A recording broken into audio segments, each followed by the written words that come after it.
بزاف ديال الناس كيسولوا واش غيكون تأجيل ديال البداية ديال الدخول المدرسي بسبب الإحصاء، واش كاين شي تغيير في المواعيد. بقى معايا حتى الاخر باش نجاوبك على هاد الأسئلة ونوضح لك الأمور كاملة، وغادي نعطيك تواريخ المضبوطة ديال البداية ديال الدراسة في المغرب.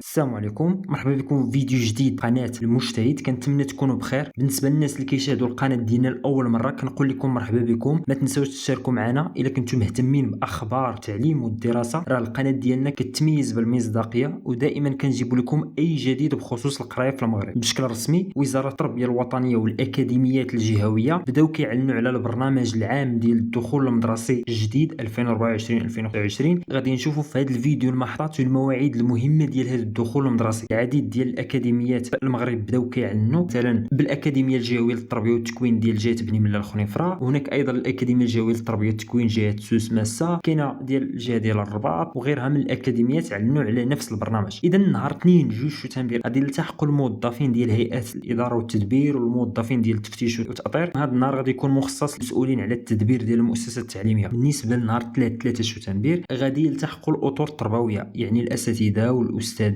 غادي يلتحقوا الاطر التربويه بالمقرات ديال العمل ديالهم باش يهيئوا كلشي قبل ما يجيو التلاميذ. نهار الاربعاء 4 شتنبر غادي يلتحقوا الاطفال ديال التعليم الاولي والتلاميذ ديال السنه الاولى والثانيه من التعليم الابتدائي، وطبعا التلاميذ ديال السنه الاولى من السلك الثانوي الاعدادي 7، وغادي يلتحقوا حتى التلاميذ ديال الجذوع المشتركه. نهار الخميس 5 شتنبر 2024 غادي يلتحقوا التلاميذ ديال السنه الثالثه والرابعه ابتدائي، التلاميذ السنه الثانيه من السلك الثانوي الاعدادي يعني الثامنه، وكذلك التلاميذ ديال السنه الاولى بكالوريا صحاب السيزيام. نهار الجمعه 6 شتنبر 2024 غادي يلتحقوا التلاميذ ديال السنه الخامسه والسادسه ابتدائي وديال السنه الثالثه اعدادي والسنه الثانيه بكالوريا. هنا غادي يكونوا بالنسبه للاربعاء والخميس والجمعه غالبا غيكون التسجيل، ويقدروا يكونوا دوك الحصص ديال التعارف وغيرها. بالنسبه لنهار 2 9 شتنبر غادي تكون انطلاقه الدراسه بشكل فعلي والزامي في جميع المؤسسات التعليميه، يعني من نهار 2 غادي يبداو التلاميذ الدراسه بشكل فعلي. غادي يكونوا الاساتذه اللي غادي يديروا تقويمات تشخيصيه الى غير ذلك. المهم والاهم هو نهار 2 9 شتنبر غادي تكون الانطلاقه الفعليه ديال الدراسه. هذا هو البرنامج الكامل للدخول المدرسي 2024 2025. كنتمنى تكونوا استفدتوا من هذه المعلومات. ما تنساوش تشاركوا الفيديو مع الاصدقاء ديالكم باش يستافدوا حتى هما، واي سؤال او استفسار عندكم خليوه لينا في التعليقات وغادي نجاوبوا عليه في اقرب وقت. شكرا لكم على المتابعه، نتلاقاو في فيديو جديد ان شاء الله.